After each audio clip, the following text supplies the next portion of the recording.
Another big game at noon. I know this is kind of not be the one that you have on your main TV, but you should have it on if you have another screen. Kentucky at Louisville, man. This is a huge, huge one in the Bluegrass State. Louisville Cinderella run isn't a fairy tale anymore. That's the storyline I have in this game because they've been the biggest surprise in college football this year. They were unranked entering the season in Jeff Brom's first year as a head coach. Now they're 9-1. Their preseason win total was 8 games. They've already passed the preseason win total. They're 9-1 on the season, and now they're a top 10 team in the country. And although you look at the top 8 teams, and all of them have probably a better chance of making a playoff, Louisville's still very much in it right now, man. They beat Kentucky. Though if they beat Florida State, we'll talk about them right now because they have a huge, huge storyline at quarterback without Jordan Travis for the rest of the season. If they win that game, I think all you might need after that is Texas to lose one of the next 2 games in order for that to happen. So Louisville, very much still alive and very much not even a dark horse anymore to make the playoff. They're very much a college football playoff contender right now, but they got to beat Kentucky this Saturday, who's a solid team. They're not a really good team or a really bad one. They're a solid team. You can't really overlook this one and look ahead to the ACC championship game, though. But like I said, if they win both, man, yeah, they're very much alive for the CFP, and they very much could, crack the Final Four in a team that not really anyone expected to even be in this position before the season. I think you said it exactly right. There are 9 teams still alive.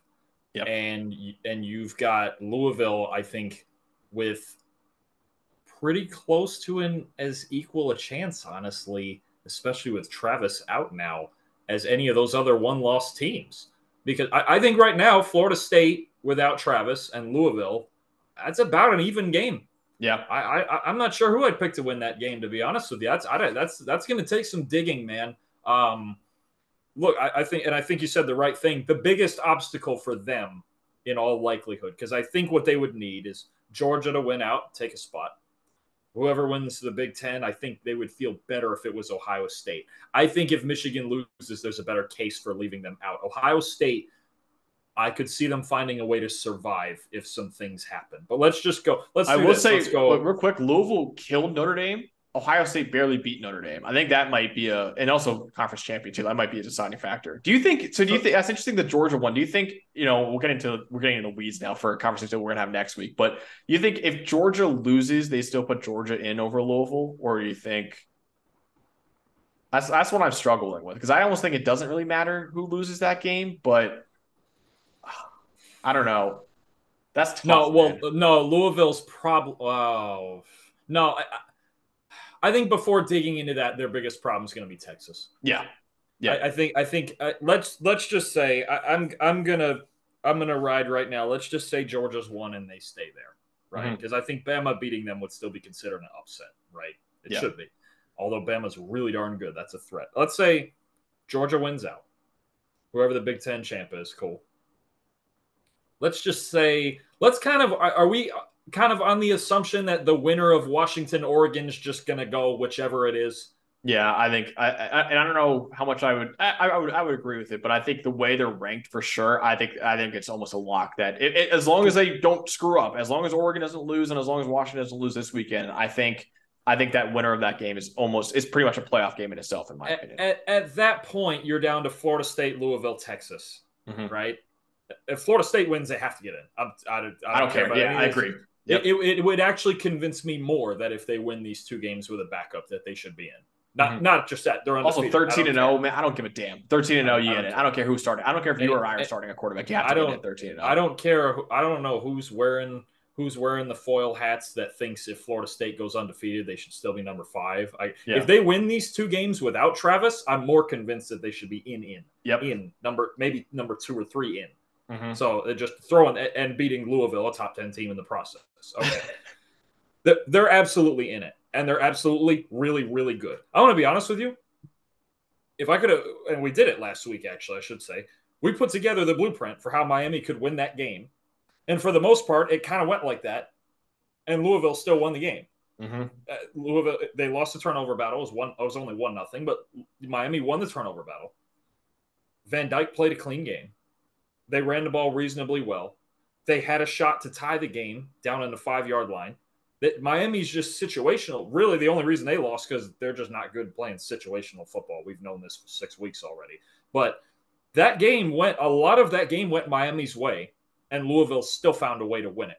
They're just a really darn good football team, man. Mm-hmm. Anybody doubting this at this point with Louisville is insane. And this game now with playoff implications still on the line at Louisville, this is going to be nuts. That place, I mean, I know it's early, but you thought they were crazy during the Notre Dame game. These Louisville fans are going to be absolutely wild in this game. They've never even made the ACC title game. They've already got that locked. And now beat Kentucky. They're in it. I mean, they're not on the fringes. It's not because they're number 10, right? We got Missouri ahead of them, but I don't care. Whatever. They're in it. They're in the playoff race. If you talk about all these other one-loss teams, you talk about Louisville just about equally with them. Because if Texas blows one of their next 2 games, Louisville's the next man up. Yeah, absolutely. They're in this. And this, I mean, and obviously you got another rivalry factor here, but they're playing darn good football, man. There should be no more doubters on this team. Yeah, absolutely. See, I think it is, and again, that's a great conversation. We're going to I think we're going to do an episode of just mapping out what the playoff scenarios are after this Saturday. But yeah, I think right now for Louisville really is down to Texas, but I could also see Georgia if they lose, maybe getting in. And I don't know if I would agree with that, but I could see the committee going for Georgia over Louisville. It'll be interesting. It'll be very interesting though. Ultimately, Dalton, what is your the matchup that you're really looking forward to seeing in this game? I'm just trying to figure out where Kentucky's going to find this offense. Last week we talked about, yeah, I've been on this before, but we had to drag it back in. We talked about how good Louisville's defense has been playing. It's a legit unit. Ashton Gelati, Quincy Riley, Storm Duck, everything about their defense just works. They play well together. They played good last week. I won't lie to you. Miami just also played a solid offensive game. You get that sometimes, right? Look, Kentucky, since week 6, Devin Leary's got a 58 passing grade, 14 turnover-worthy plays in that stretch, third most in the country. Ray Davis, remember how Ray Davis exploded on Florida for 280? Mm-hmm. He's got 1 100-yard game since then. Yeah. And he's like right at 4 yards a carry. They scored 14 points on South Carolina this week. A Louisville defense that's playing its best football of the year the last few weeks.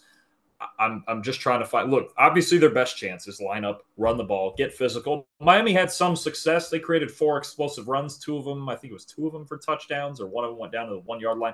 They had like 4 explosive runs in that game that accounted for most of the yards.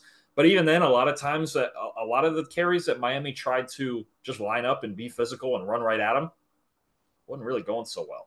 Yeah. So I'm.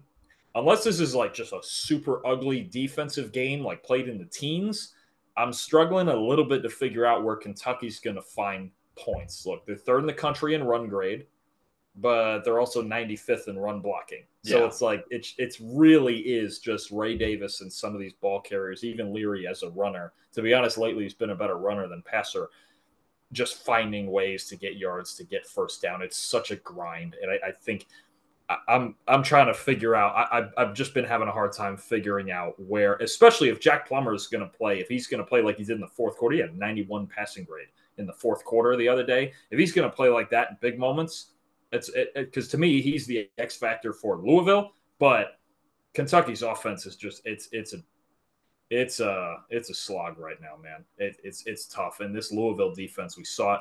I know they give up 31 to Miami, but this is a legit unit that can really play. I mean, this Louisville defense, man, is like probably top 10 to 15 defense in the country right now. I mean, it's been incredible what they've done this year. And yeah, I mentioned before with Oregon State and how their bread and butter is running the ball. At least if that isn't working, you have a chance of DJ doing something for you. I just don't see you with Devin Leary right now. He's been, again, over the last few weeks, he's been really bad. But over the whole course of the season, he kind of pumped his grade up in those first few easy cupcake games. He's been whatever for them this year, man. And, that pretty good encapsulation of their team is that Georgia game where it was like, if you don't have a quarterback, Georgia's going to take away that run game, and then you better be able to make some throws down the field. And Devin Leary couldn't do it. And that's why they got blown out by Georgia. And, of course, Georgia, arguably the best team in America right now. But still, man, I think that's the problem with Kentucky's offense. So that's the matchup I have is just can Kentucky – regained that form in the running game. You mentioned how Ray Davis just really hasn't been the superstar that he was early in the season. I think they need that superstar Ray Davis to show up in this game. Like I said before, they have the third best rushing grade in the country. Only LSU and Oregon are above them. Ray Davis still has a top 15 mark in Power 5 in terms of yards after contact with 627 this year. Louisville, though, pretty good run defense. I mean, they're top 20 in the country at 4.2 yards allowed per attempt, 32nd in run defense grade as well. So it's not like it's a Louisville run defense that you could kind of run all over either. But I think Ray Davis needs to be kind of superhuman in this game in order for Kentucky really to have any chance of pulling off the upset in this one. Yeah, I agree, and I'm going to take Louisville. I think there's a mini statement coming here. I'm going to take Louisville 31-14. I just think if you're asking one guy to be a superhero against a team like this, and your passing game is struggling this much, he was really good. Leary was really good in the Tennessee game, but otherwise, it's been a struggle, man. It's kind of one of these things that they were hoping would work. Obviously, he was pretty good at NC State, but it just hasn't worked. It just hasn't meshed the way they've wanted it to, and I think when you talk about you lose a game to South Carolina 17-14, you get into a point where your offense is kind of broken. They're going to play hard. They're going to play good defense. Kentucky's a good defensive team. They're very physical, but I think there's just too much going on right now with Louisville between their defense, two good backs. We've talked about Jawar Jordan a lot. Isaac Guerendo's brought a real physical presence to their offense that I think is it was kind of a bit of a missing piece earlier in the year. Once they've started to feature him, that two-headed monster, that's a problem. And I just think Louisville, at the end of the day, as long as they get to at least 24 points, I don't know how Kentucky's going to get up in that range. And that's not even that many. I don't know how they're going to get up in that range with them, barring turnovers and that sort of thing. Yeah, it's at Louisville as well. So, yeah, I got Louisville this one 30-21 in this one. I think they keep their playoff dreams alive, and it sets up a very, very interesting conversation next week that we'll have in terms of, okay, what will it take for Louisville? Who needs to lose in order for the Cardinals to sneak into the Final Four? Is it just Texas, or do you need Georgia to beat Alabama? A lot of different scenarios that I think will be really, really fun to get into with Louisville if they end up winning this game, which I think you and I both say they will. You say I said 31-14, right, was your final score? Yes. Yeah, so I got 30-21. So pretty much almost the same final score. But yeah, man, Louisville Cardinals, man, going to 11-1 on the season. What a season for Jeff Brom and his first year. And he's probably going to be your coach of the year, honestly, at the end of the year, the way he's going right now, man. It's been incredible what this program has done after having good but not great expectations a year that going into the season. Now, man, they could be on the college football playoff if a couple of things go their way this weekend and next weekend. It could be very, very interesting to see what happens to the Louisville Cardinals.